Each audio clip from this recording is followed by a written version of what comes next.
সংস্কার আন্দোলনকারীদের হত্যা ও নির্যাতনের বিচারের দাবিতে কেন্দ্রীয় শহীদ মিনারে মানববন্ধন ও সমাবেশ করছে শহীদ পরিবার ও নিপীড়িত ছাত্র জনতা। সেখানে আছেন সহকর্মী জাওয়াদ মাহমুদ। বিস্তারিত জানবো তার কাছ থেকে।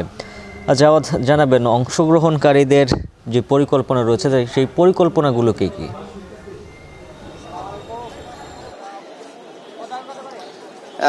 এই বৈষম্য বিরোধী আন্দোলনের সময় যে সকল ছাত্র নিহত হয়েছে এবং যারা নির্যাতনের শিকার হয়েছে, আহত হয়েছে, সেই সকল পরিবারগুলো কিন্তু আমরা দেখছি যে শহীদ মিনার চত্বরে সকাল থেকেই জড়ো হচ্ছে।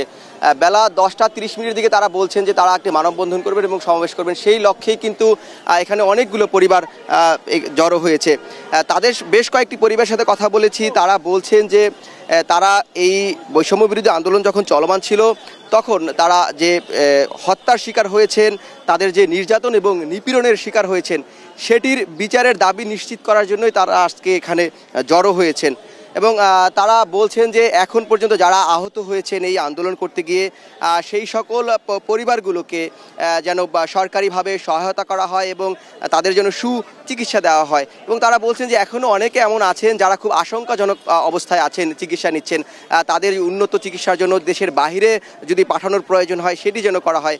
এছাড়া আরেকটি বিষয় তারা বলছেন যে যারা আসলে হত্যার শিকার হয়েছেন তাদেরকে, যারা এই হত্যার শিকারের সাথে যারা জড়িত ছিলেন, এই কার্যক্রমের সাথে যারা জড়িত ছিলেন, তাদের যেন দেশের যে প্রচলিত আইন আছে তাদের গ্রেফতার করে সেই আইনের আওতায় আনা হয় এবং তাদের সুষ্ঠু বিচার করে ভবিষ্যতে পরবর্তীতে যেন কোনো কেউই এই ধরনের হত্যাকাণ্ড না ঘটাতে পারে, সেটি কিন্তু তারা বলছেন যদি তাদের সুষ্ঠু বিচার করা হয় তাহলে এটি আর কেউ ঘটাতে পারবে না। এবং তারা বলছেন যে তারা এই একটি চলমান তাদের আন্দোলন এবং এই আন্দোলন সমাবেশ তাদের এগুলো চলতেই থাকবে যতদিন পর্যন্ত তারা এই পরিবারগুলো তাদের যে বিচার সেটি নিশ্চিত করতে না পারবেন।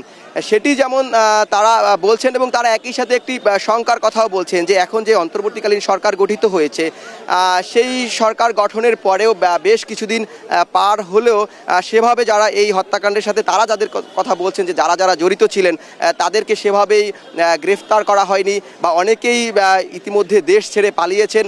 তাদের জন্য দ্রুত দেশে আনার ব্যবস্থা করা হয়, বিচার করার ব্যবস্থা করা হয়, সেই কথাগুলো কিন্তু তারা বলছেন। এবং তারা বলছেন যে এই যদি তাদেরকে বিচার না করা হয় তাহলে কিন্তু দেশে আবার এই ধরনের পরিস্থিতি তৈরি হতে পারে এবং এই ধরনের ঘটনার পুনরাবৃত্তি হতে পারে। এই ধরনের ঘটনা যাতে কোনো পুনরাবৃত্তি না হয় সেই দাবিতেই মূলত তারা আজকের এখানের সমাবেশটি করছেন। এই ছিল আমার কাছে শহীদ মিনার থেকে সবশেষ। জাওয়াদ মাহমুদ যুক্ত ছিলেন কেন্দ্রীয় শহীদ মিনার প্রাঙ্গণ থেকে।